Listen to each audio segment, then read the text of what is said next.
سلامونه، بیا هم په خیر راغلی.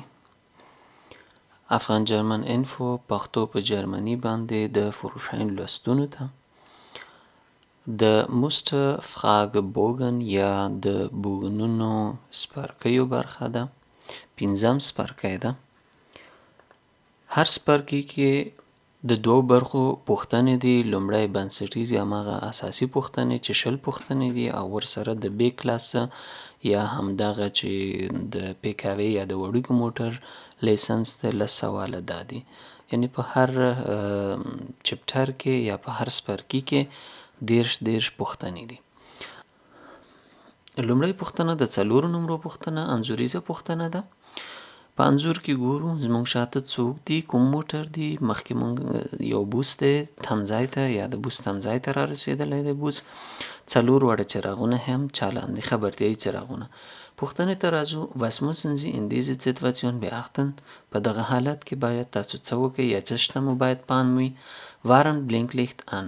دغه 4 واړه څراغونه خبرتیایي څراغونه چالان دي. Sie dürfen تاسو کولی شئ an dem haltenden Bus mit Schrittgeschwindigkeit vorbeifahren؟ کولی شئ د دغه بوس نه چې دا ولاړ د دې نه مخکې شئ خو ورو ورو. Wenn eine Gefahrdung von Fahrgästen abgeschlossen ist؟ په هغه شرط چې هغه مسافر چې د بس نه کته سوي دي هغوی ته کوم مشکل پیښ نشي. هو دا سم ده. Den Bus überholen so lang noch fährt؟ د بوس نه مخکې شئ کله چې بوس حرکت هم کوه. نه دا غلط ده. Den Bus so lange nicht überholen wie noch fährt؟ کله چې بوس حرکت کوي تاسو ته اجازه نشته د نور د بوس نه مخکې شئ. Diese Frage wurde richtig beantwortet. دویمه پوښتنه د 4 نمرو پوښتنه ده. Warum müssen Sie bei Nässe einen erheblich großen Sicherheitsabstand einhalten als bei trockener Fahrbahn؟ ولې باید تاسو نظر په وچ سړک باندې لوند سړک کې ډیره فاصله یا ډیر واټن د مخکینی موټر نه ونیسئ. Weil ځکه sich der Kontakt zwischen Reifen und Fahrbahn verschlechtert. د دې لپاره چې سړک لوند وي د ټایر او د سړک ترمنځ دغه کانټاکټ یا دغه تماس چې دی دا ډیر خراب وي. یعنی صحیح نه نښلي، ټایر نه نښلي، ټایر خویږي. Weil durch Spritzwasser die Sicht beeinträchtigt werden kann. د دې لپاره هم باید موږ ورو ورو لاړ شو. کوم موټر چې موږ نه مخکې دی هغه اوبه رابادوي، خټینې اوبه رابادوي، خرابې اوبه رابادوي، زموږ شیشه خرابوي، زموږ لید نیسي، موږ صحیح لید نسو کولی. هو دا هم سم ده. Weil der Bremsweg länger wird. د دې لپاره چې کله موږ بریک نیسو موټر ته ډیره پورې خویږي، یعنی د بریک لاره زموږ نوره هم اوږدیږي. دغه 3 واړه سم دي. Diese Frage wurde richtig beantwortet. دریمه پوښتنه د 4 نمرو پوښتنه. Wo führt schnelles Fahren häufig zu Unfällen؟ چیرته ډیری وخت ترافیکي پیښېدلی شي؟ په کومو ځایونو کې؟ یعنی ډیر زر یوه ترافیکي پیښه پیښیږي. In Kurven په ګولایګانو کې. An Straßenkreuzung und Einmündungen. Straßenkreuzungen 4 لارې او Einmündungen هغه ځای کې چې سړکونه معمولا یو ځای کیږي. هو دلته هم an Fußüberwegen د پلي خلکو یا پلي کسان چې پې تیریږي دا زیبرا خطونه چې وي په دې ځایونو کې. هو که مو پام نه وي او فکر مو نه وي ورته نو ډیر زر په دغه ځایونو کې کیدای شي چې ترافیکي پیښه منځته راسي. هو diese Frage wurde richtig beantwortet. 4مه پوښتنه بیا هم د 4 نمرو پوښتنه ده. Wie durchfahren Sie enge Kurven؟ د ډیرې تنګې ګولایي نه به څنګه تیریږئ؟ یعنی یوه ګولایي به څنګه تاسو پاس کوئ او هغې نه به تیریږئ چې هغه ډیره تنګه ګولایي وي. Vor der Kurve Geschwindigkeit vermindern. مخکې له دې نه چې تاسو ګولایي ته را رسیږئ تاسو به خپله چټکتیا یا ځغاسته را کموئ، سرعت به هم را ټیټوئ. Erst beim Übergang in die Gerade wieder beschleunigen. کله چې تاسو دغه ګولایي نه تیر شولې او یو دفعه موټر ته ریز ورکئ. کله چې ګولایي نه واوښتي بیا تاسو کولی سئ بیرته موټر ته سرعت ورکړئ. هو erst im Scheitelpunkt der Kurve Geschwindigkeit vermindern. کله چې تاسو دغه ګولایي ته راورسېدلی په هغه ځای کې بیا تاسو خپل سرعت راټیټ کړئ. نه هغه وخت کې چې کله تاسو سرعت راټیټوئ ډېر ناوخته وي، موټر تاسو نه ښویېږي. دا دواړه سم دي.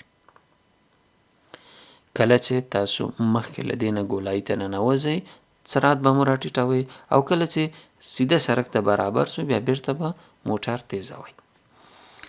5مه پوښتنه د 5 نمرو پوښتنه ده. In welchen Fällen muss das Überholen abgebrochen werden؟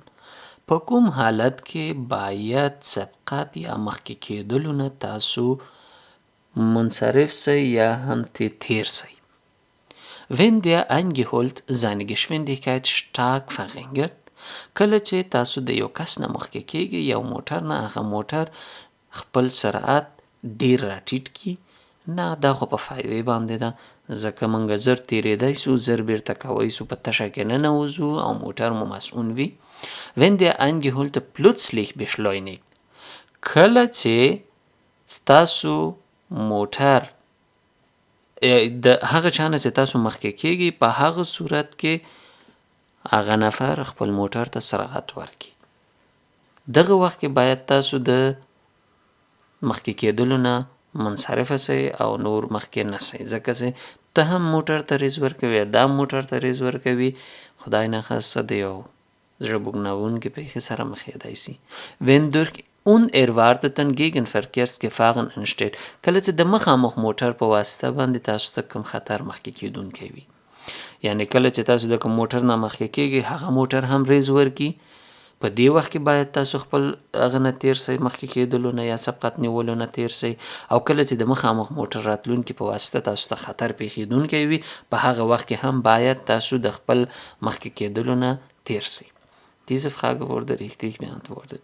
6مه پوښتنه د 4 نمرو پوښتنه ده.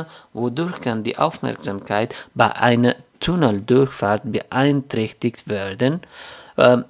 د څه شي په واسطه باندې زمونږ هغه توجه په تونل کې یو دفعه د تاثیر لاندې راځي، یعنی مونږ حواس مو خرابیږي، تیت پرک کیږي، فکر مو یو دفعه ګډوډ کیږي. تونل لنګه، کله چې تونل ډیر اوږد وي، یعنی د تونل د اوږدوالي له وجې نه هم سړی ستړی کیږي، خسته کیږي او یو دفعه زمونږ دا توجه یا فکر پاملرنه مو بله خواته کیږي. Gute Fahrmarkierung، Gute Fahrbahnmarkierung معنا ده چې د سړک کوم خطونه چې دي لیکي سي دي د دې په واسطه باندې نه.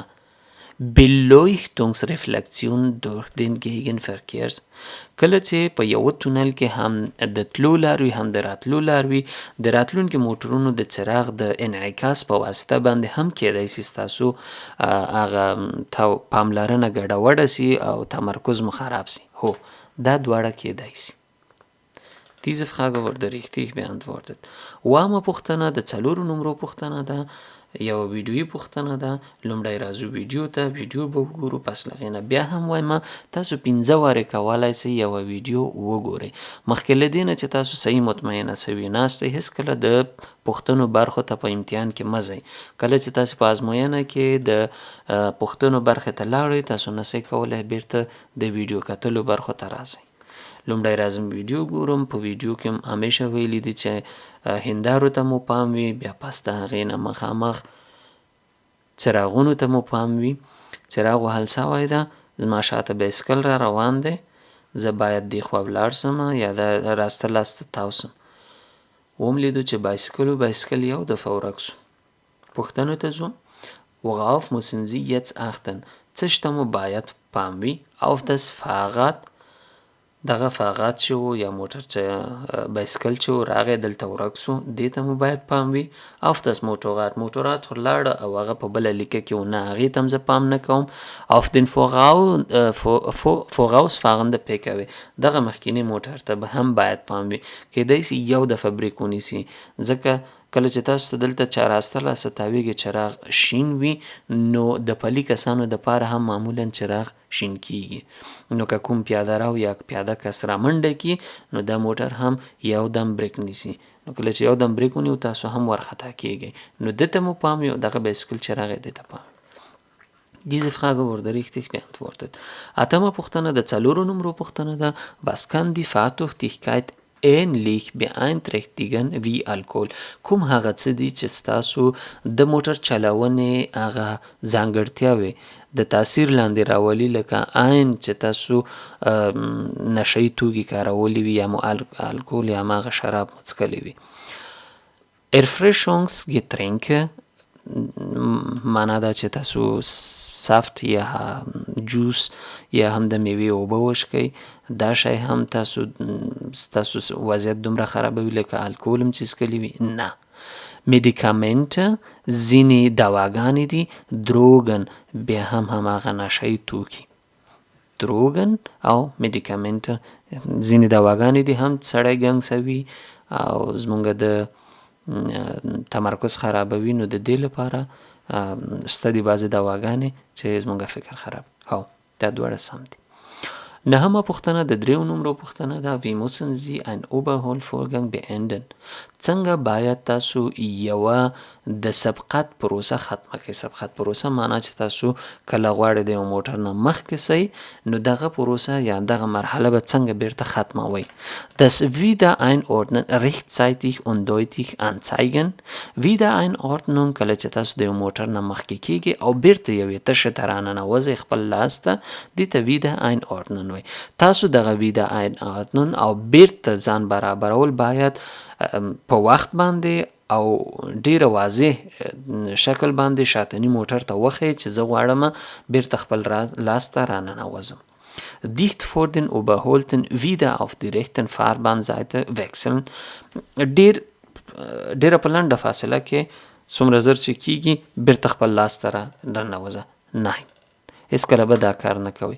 کله چې تاسو ښه صحیح مطمئنه سوئ، په شاته شیشه کې تاسو ته د شاتنی موټر ښکاره سو کوم نه چې تاسو مخکې سوي یاستئ، پس له هغې نه باید تاسو خپل راسته لاس ته راواړئ. Ohne den Überholten zu behindern, so bald wie möglich wieder nach rechts einordnen. څومره چې امکان لري زر بیرته خپل لاس ته راوګرځئ، په هغه صورت کې چې کوم کس نه چې تاسو مخکې سوي یاستئ هغه ته هیڅ کومه ستونزه پیدا نشي. Diese Frage wurde richtig beantwortet. لسمه پوښتنه د 3 نمرو پوښتنه ده، بیا هم انځوریزه پوښتنه ده. لومړی راځو انځور ګورو. په انځور کې زه په Vorfahrtsstraße کې یم، یعنی لومړیتوب زما دی، خو دلته زه غواړم چپ لاس ته یا عمومي سړک نه واوړم فرعي سړک ته، هلته چې لومړیتوب ورکوي هغې سړک ته لاړ شم. موټر سایکل هم په همدې سړک باندې ده. پوښتنې ته راځو. که دغې انځور ته وګورو، ځواب مو داسې دی چې لومړی باید موټر سایکل والا لاړ شي، کوم چې دا دی ځکه دی په خپل لاس باندې راسته لاس ته تاویږي. بیا زه حق لرم یا زما لومړیتوب دی په دغه سور موټر باندې، ځکه زه په Vorfahrtsstraße کې یا لومړیتوب لرونکې شتراسه کې یم. پس د هغې نه دا سور موټر. پوښتنې ته ځو. Wer muss hier den Fahrrichtung Änderung anzeigen؟ څوک باید دلته خپل د مسیر تغییر د اشارو په واسطه باندې وښیي؟ ټولې باید وښیي. زه هم باید وښیم، سور موټر هم باید وښیي، دا بل موټر دغه هم باید وښیي. ټولې باید وښیي. د دې لپاره باید وښیي چې یو هم په مستقیمه سړک باندې نه ځي. Diese Frage wurde richtig beantwortet. یولسمه پوښتنه د 4 نمرو پوښتنه ده. In welchen Fällen müssen Sie eine Änderung der Fahrrichtungen anzeigen؟ په کوم حالت کې تاسو باید کله چې د مسیر نه خپل مسیر تغییروئ د اشارې په واسطه باندې وښیئ. Änderung der Fahrrichtungen anzeigen، خپل د مسیر تغییر باید تاسو وښیئ. معنا دا چې خپل چراغ همدغه اشاره باید ووهئ. Vor dem Abbiegen in eine Einmündung oder in eine Grundstücke، مخکې له دې نه چې تاسو په یو بل سړک کې تاویږئ یا یو سړک د بل سړک سره یو ځای کیږي خو تاسو تاویږئ Abbiegen، او یا هم یوې مزرعې ته یو کروندې ته ځئ، په هغه وخت کې هو کله چې Abbiegen راغی، په Abbiegen کې تاسو باید خپل اشاره ووهئ، معنا تاویدل. Wenn ich dem Verlauf einer abgeneckenden Vorfahrstraße folgen will. کله چې وای زه په فورفارشتراسه کې یم خو هغه فورفارشتراسه چې abgeneckenden وي. abgeneckenden معنا ده چې ګولایي ولري. په هغه وخت کې هم باید زه اشاره ووهم. هو په هغه وخت کې هم ولو که تاسو په فورفارشتراسه کې هستئ خو ستاسو دا شتراسه تاویږي یا دا سړک تاویږي، تاسو مجبور یاستئ چې خپل تغییر د مسیر د اشارې په واسطه باندې وښیئ. اشاره ووهئ او بیا په Ausläge نه تاوسئ. Wenn ich eine abgeneckende Vorfahrstraße in gerade Richtung verlassen will. کله چې وای زه په فورفارشتراسه کې یم خو abgeneckende یعنی کجګردي ده، د کجګردي یا دغه فورفارشتراسې نه زه مخامخ ځم. نه، په دې وخت کې باید تاسو اشاره ونه وایئ ځکه تاسو خو مخامخ تلونکي هستئ. کله چې مخامخ ځئ په مخامخ کې تاسو اشاره مه وهئ. دا دواړه سم دي. Diese Frage wurde richtig beantwortet. 12مه پوښتنه د 4 نمرو پوښتنه بیا هم انځوریزه پوښتنه ده. لومړی راځم انځور ګورم. په انځور کې ما پسې هم موټر دی. زه داسې یو ځای ته راځم چې دلته سړک تنګیږي او د یو پله نه لاندې مونږه تیریږو. دې شیلډ یا دې لیکدړې ته مو که پام وي ماته سور ده. معنا دا چې زه لومړیتوب نه لرم. زه باید لومړیتوب ورکمه د مخامخ راتلونکي موټر ته. کله چې دی راغی او بل موټر نه و پس د هغې نه زه کولی سم لاړ سم. Wie verhalten Sie sich? څنګه چلند کوئ دلته؟ Geschwindigkeit vermindern und nötigenfalls anhalten. خپل سرعت را ټیټ کئ، د اړتیا په وخت کې بریک ونیسئ او ودرېږئ. هو کله چې دا موټر نږدې کیږي او نږدې وي تاسو مجبور یاستئ دلته بریک ونیسئ. Weiterfahren und auf den Gehweg ausweichen. نور هم مخکې لاړ سه او دلته چې راورسېدې دا د پیاده رو ځای ده، دلته موټر راوخیژه. نه ولې؟ زه باید مخکې ته مخکې نه پوسم. دا هلته د مخکې له دغې شیلډ نه باید ودرېږم. کله چې هغه راغی بیا به زه تېرېږم. Beschleunigt weiterfahren weil der Gegenverkehr warten muss. موټر دومره تیز که چې لاړ سي دغه ځای نه واوړي ځکه هغه باید تا ته ودرېږي. نه، دغه لومړی ټاکنه سمه ده. Diese Frage wurde richtig beantwortet. 13مه پوښتنه د 2 نمرو پوښتنه ده. An Haltestellen darf nur gehalten werden, wenn Busse nicht behindert werden. Wie lange dürfen Sie dort höchstens halten? تاسو د بوس په تمځای کې یوازې درېدلی سئ په هغه وخت کې چې تاسو بوس ته کوم مزاحمت ونه کوئ. څومره دقیقې یا څومره ځنډ تاسو کولی سئ هلته ودرېږئ. 3 دقیقې ماته اجازه ده چې زه ودرېږم په هغه وخت کې چې زه د خپل موټر نه کته نسم او موټر ګل نکم. Diese Frage wurde richtig beantwortet. 14مه پوښتنه د 3 نمرو پوښتنه ده. Was kann es bedeuten? دا څه معنا ورکولی سي wenn an einem Fahrzeug blaues Blinklicht jedoch kein Einsatzhorn eingeschaltet ist.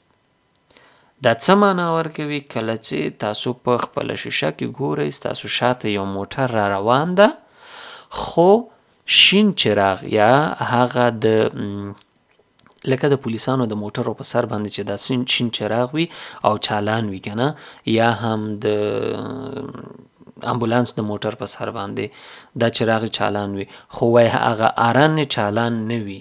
نو دا څه معنا ورکوي؟ An einer Unfallstelle wird vor Gefahren gewarnt. د یو ترافیکي پیښې د یو ځای یا د یو هلته چې ترافیکي پیښه سوي د هغې لپاره موږ ته خبرتیا راکوي.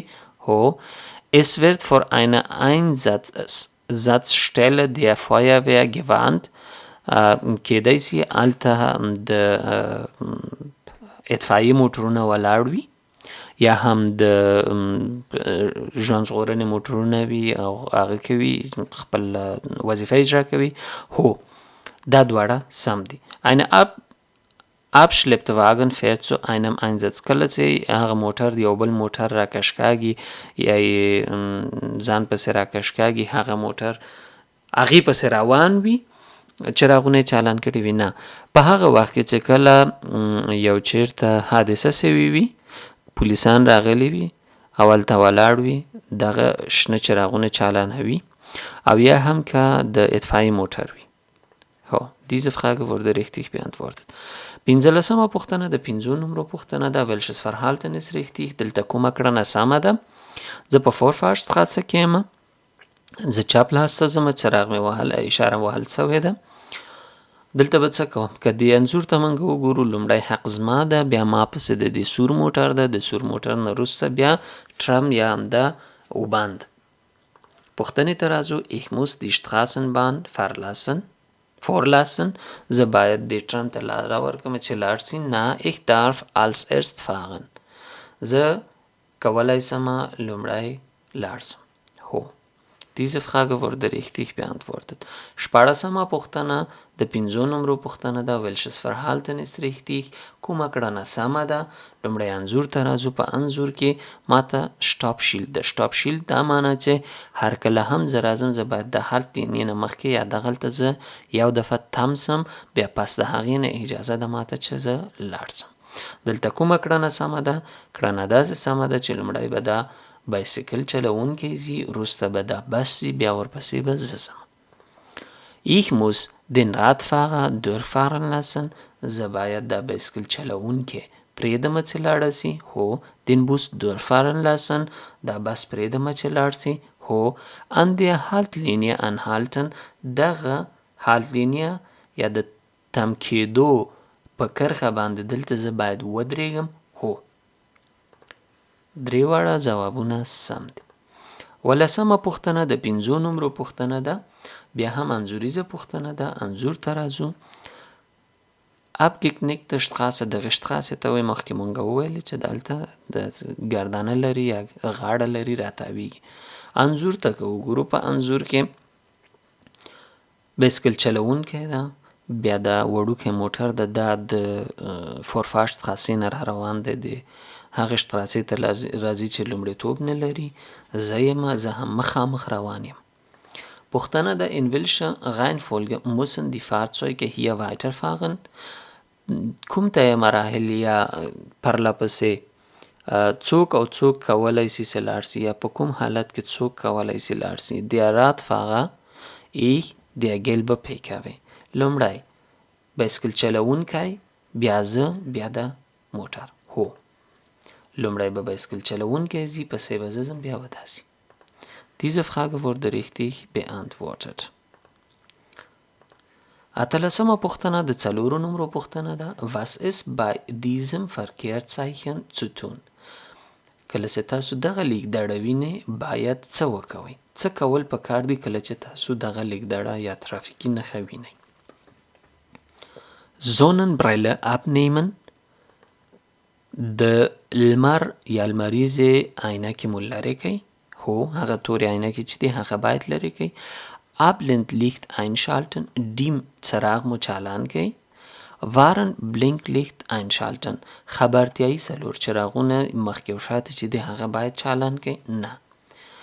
فقط لمریزې عینکې مو لرې کړئ، هغه تورې عینکې چې دي، او ډیم چراغونه مو چالان کړئ. Diese Frage wurde richtig beantwortet. 19مه پوښتنه د 3 نمرو پوښتنه ده. یوه د لوبو شتاسه یا سرک ده. worauf weist diese Verkehrszeichen hin؟ دغه لیکدړه یا ترافیکي لیکدړه لوحه مونږ ته څه راښیي؟ auf das Ende einer Fußgängerbereich. په دې باندې د سره کرښه سره راکش شوې معنا ده چې د پای د دغې لوحې ده. auf das Ende eines Fußgängerbereich. د پای د یوه پلي خلکو تلونکو لاره نه. auf das Ende eines Spielplatz. د پای د یوه لوبځای نه. auf das Ende eines verkehrsberuhigten Bereich. د پای د هغه ځای چې څومره ډیر د راغې وبخئ. auf das Ende eines verkehrsberuhigten Bereich. پای د هغه ځای چې هلته موټر ډیر په ورو باندې ځي. هو. دلته Schritt Geschwindigkeit یعنی موټر ډیر باید ورو لاړ شي. د هغه ځای پای ده. هو. شلمه پوښتنه د 3 نمرو پوښتنه ده. worauf sollten Sie nach dem Starten Ihres Fahrzeug achten? څه شي ته مو باید پام وي کله چې تاسو موټر خپل چالان کوي. Ich soll möglichst den Motor im Stand warm laufen lassen. څومره چې شونی وي زه باید موټر په هماغه ولاړ ځای کې ګرم کړم او بیا لاړ سم. نه. Ich sollte möglichst unverzüglich losfahren. زه باید کله مې چې موټر چالان کړ څومره زر چې کیږي حرکت وکم لاړ سم. nicht ich soll möglichst mit niedriger Motordrehzahl fahren. زه باید کوښښ وکړم څومره چې شونی وي موټر په هماغه ډیر استه سرعت باندې حرکت ورته ورکم او لاړ سم. نه چې یو دفعه پایډل په چغ کې او خریز ورکړي بیا پس د هغې نه. Diese Frage wurde richtig beantwortet. بیا د B برخې پوښتنه ده. لومړی پوښتنه ده دلته د 3 نمرو was kann in Kurven zum Schleudern fahren. څه شی کولی سي په ګولایګانو کې د موټر د ښویېدو باعث وګرځي. defekte Stoßdämpfer. Schleudern الوتلو ته په یو اړخ باندې الوتل یا ښویېدل. defekte Stoßdämpfer خراب جمپینګونه. zu niedrige oder starke unterschiedliche Reifendruck. په هر ټایر کې د خپل خوښې هوا پکې پرته وي یعنی یو ټایر کې ډیره وي یو ټایر کې لږ وي یو ټایر کې کمه هوا وي دا هم کولی سي. zu geringe Beladung. کله چې ډیر لږ ذره کې وزن ولرئ. نه. کله چې زمونږ جمپینګونه د موټر خراب وي او یا هم په ټایرونو کې کافی اندازه یا په ټولو ټایرونو کې یو رقم هوا نه وي. Diese Frage wurde richtig beantwortet. دویمه پوښتنه بیا د 5 نمرو پوښتنه ده. ویډیویي پوښتنه ده. لومړی راځو ویډیو به وګورو. په ویډیو کې زه د ښار نه بیرون یم استوګنځای نه بیرون په کروندیو کې روان یم. شاته مې موټر را روان دی. په 80 کې روان یم. ما نه مخکې بایسکل چلوونکی راغی. مخامخ مې موټر سایکل راغی او ما نه مخکې چې کوم دی دا بایسکل چلوونکی. پوښتنې ته ځو. warum dürfen Sie jetzt nicht überholen. ولې تاسو نسئ کولی اوس د دغه بایسکل چلوونکي نه مخکې سئ. wegen des Straßenverlauf. د دغې د سړک د امتداد یا د حالت د وجې نه. هو ځکه دلته هم مونږ ته څه نه ښکاري چې څه پېښېدونکي دي. wegen des roten PKWs. د دغه سور موټر د عمله. نه. Motorrads. wegen des Motorrads. د دغه موټر سایکل چلوونکي له وجې نه. هو یو خو د سړک هخوا ته اړخ مونږ ته بالکل نه ښکاري. ونې دي او کورونه دي او بیا د مخامخ نه موټر سایکل را روان ده. هو. Diese Frage wurde richtig beantwortet. دریمه پوښتنه د 4 نمرو پوښتنه. woran erkennt man einen guten Fahrzeugführer. د کوم ځای نه سړی یو ښه موټر چلوونکی پیژندلی سي. Ein guter Fahrzeugführer, یو ښه موټر چلوونکی zeichnet sich durch eine ruhige und gelassene Fahrweise aus. هغه خپل ټول هغه کومه کړنې چې دي ډیر په نرمۍ سره ترسره کوي او دا ښایي چې دا یو ښه موټر چلوونکی ده. Ein guter Fahrzeugführer geht nicht auf Provokationen im Straßenverkehr ein. یو ښه موټر چلوونکی د هوایي کومې هغه چې دي حالتونه چې رامخکې کیږي یا وایي چې زه پوهیږم په دې باندې یا زه ډیره تجربه لرم ما ډیر وخت کېږي موټر راخیستی ده زه یو با تجربه موټروان یم هیڅکله هغه داسې نه وایي که څومره موټروان با تجربه وي احتیاط بیا هم ډیر مهمه ده. هو همیشه احتیاط کوي. Ein guter Fahrzeugführer weist andere Verkehrsteilnehmer stets auf ihre Fahrfehler hin. همیشه د نورو اشتباهان ورته ښیي. نه یوازې خپل حالت ته ګوري او خپله موټرواني کوي او په خپل سیسټم باندې روان وي. Diese Frage wurde richtig beantwortet. څلورمه پوښتنه بیا د څلورو نمرو پوښتنه ده. وی müssen Sie nachts ein Fahrzeug sichern. کله چې تاسو د شپې موټر دروئ نو څه رقم به هغه مسؤونه دروئ چې خطر ورته پیښ نسی یا د بل موټر د عملا خراب نسی، ټکر ورسره ونسی، ونه لګیږي. das an einer Stelle liegen geblieben ist. کله چې ستاسو موټر خراب شوی ده او په یو ځای کې ودرېدلی ده. an der es eine Gefahr für den übrigen Verkehrs bildet.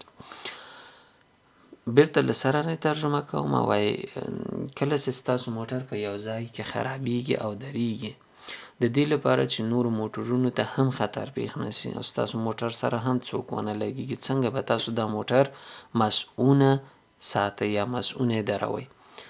Rückfahr Scheinwerfer einschalten. شاتني څراغونه کوم یو چې د هغه باید چالان پرېږدي؟ نه. Sofort Warnblinklicht einschalten. دفتن باید هغه څلور خبرتیایي څراغونه چې د هغه چالان کې. Warndreiecke in ausreichenden Entfernung aufstellen. هغه درې کونجه یا هغه سور مثلث چې دی هغه باید تاسو په یوه کافي اندازه واټن کې هلته ودروئ د سړک په سر باندې چې د نورو موټرونو ته واضح ښکاره سي چې دلته کومه پیښه سوې یا کوم موټر خراب ولاړ دی. Diese Frage wurde richtig beantwortet. پنځمه پوښتنه د څلورو نمرو پوښتنه ده. Gelten die Anforderungen an eine ordnungsmäßige Ladungssicherung für alle kleine Transporte?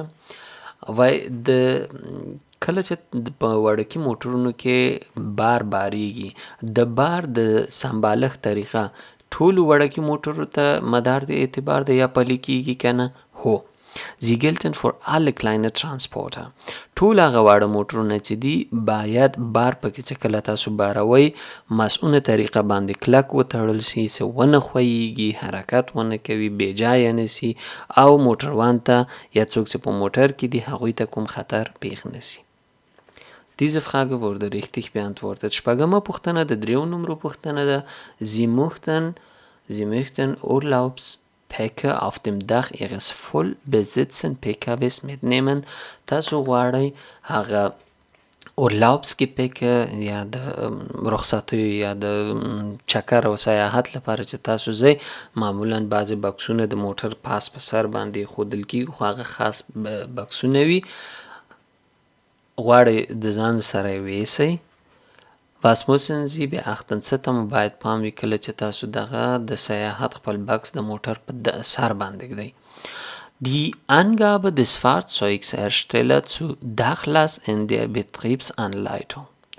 باید هغه ته مو پام وي چې کوم څه مونږ ته د موټر په خط کې راکړل شوي وي او لیکل شوي وي چې څومره بار اجازه شته ده نشته ده موټر باندې څه شی ایښودل کېږي څه شی نه ایښودل کېږي. هو. Die zulässige gesamte Masse meines PKWs. د موټر ټول وزن یا دومره شی زه بار کوم چې د موټر ټول وزن نه اضافه نسی. Die Angabe zur Dachlasse in der Zulassungsbescheinigung Teil 1. په دې کې نوشته وي یوازې دا دواړه سم دي. Diese Frage wurde richtig beantwortet. واما پوښتنه د دریو نمرو پوښتنه ده. بیا هم یوه ترافیکي لیکدړه یا لوحه ده. Durch welche Fahrzeuge können bei Missachtung dieses Verkehrszeichens Schwerunfälle entstehen؟ د کومو موټرونو په واسطه کله چې هغه موټروانان لږ زرکۍ بې باوري پامې نه وي پاملرنه نه وي د دغه کله چې دا لیکدړه هلته ایښې وي ډېر یو خرابه ترافیکي پیښه پیښېدلی سي کله چې پام نه وي ورته. Durch Fahrzeug mit folgender Abmessung einschließliche Ladung. هغه موټرونه چې ډیر جګ وي دا جګوالی ښیي هغه موټر چې د 3.8 متره جګوالی ولري یا دینه کم وي کولی سي د دغه ځای نه تیر سي. معمولا دا د پلونو د لاندې ځایونه دي. Länge 4 Meter, Breite 2,5 Meter, Höhe 2,5 Meter. Höhe 2,5 Meter دا موټر برابر دي دا کولی سي له دې ځای نه تیر سي هیڅ مشکل ورته نه پیښیږي.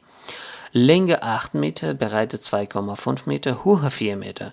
کله چې د موټر جګوالی 4 متره وي او پام یې نه وي دلته ننوځي نو موټر پکې بند پاتې کیږي. Diese Frage, جواب سم دی. Diese Frage wurde richtig beantwortet. Atama پوښتنه د 3 نمرو پوښتنه ده. Was müssen Sie beim Beladen eines Anhänger beachten?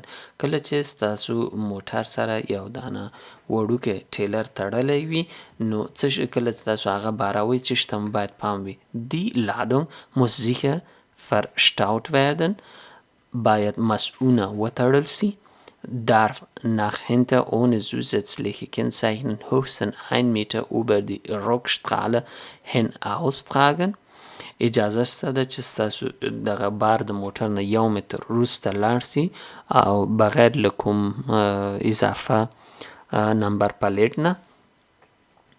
هو darf nach vorne höchstens 1 Meter über das Zugfahrzeug hinausragen.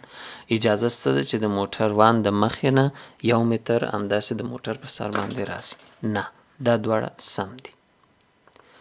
نهمه پوښتنه د 2 نمرو پوښتنه ده. Welche Folge kann ein zu geringe Menge Kühlflüssigkeit im Motor haben? کومه بده پیښه کېدای سي عاقبت ولري کله چې ستاسو د موټر کې د موټر یخونکي اوبه ډېرې کمې وي. Eine zu geringe Menge Kühlflüssigkeit kann zur Erhöhung des Kraftstoffverbrauchs führen. کله چې زموږ په ماشین یا د موټر کې هغه د ماشین یخونکي اوبه کمې وي وای د موټر تیل زیات مصرفیږي. نه، zum Motorschaden führen. زموږ ماشین یا د موټر ماشین خرابېدی سي. zur Überhitzung des Motorfahrens او یا هم موټر ډیر ګرم راشي. کله چې دغه اوبه یا د موټر یخونکي اوبه د ماشین یخونکي اوبه ستاسو په موټر کې کمې وي ماشین هم خرابېږي او ماشین ګرم راځي. Diese Frage wurde richtig beantwortet. لسمه پوښتنه. Sie fahren mit Schrittgeschwindigkeit in einem Stau. تاسو د یو ترافیکي ګڼه ګوڼه کې استئ او لاره بنده ده، استه موټر روان دي. Wann ist der Kupplungsverschleiß an einem Kraftfahrzeug mit manuellem Schaltgetriebe am geringsten? د کلچ خوړل یا د کلچ هماغه مصرف یا ریګمال کېدل ډیر کم امکان لري چې اوسې په هغه موټرونو کې چې ډنډه وي. کله چې موږ وایي غواړو په شټاو کې اوسو او موټر بغیر له دې نه چې مونږ همیشه کلچ ونیسو خوشي کو یو ټیټ گیر کې اچول په طور د مثال په اول گیر کې او استا موټر ته حرکت ورکو چې هیڅ ضرورت نسی زه کلچ ونیسم او خوشي کوم. په دغه وخت کې زما د کلچ خرابېدل ډیر لږ وي. Diese Frage wurde richtig beantwortet. دا و د 5م څپرکي ټولې پوښتنې. که چیرې کومه پوښتنه صحیح نه وي ژباړل شوي یا هم تاسو پوښتنه لرئ، نیوکه لرئ، لارښوونه لرئ، کولی شئ په کومنټ کې ولیکئ. بیا به په راتلونکو لوستونو کې پرې باندې خبرې وکړو. تر بیا ښې چارې.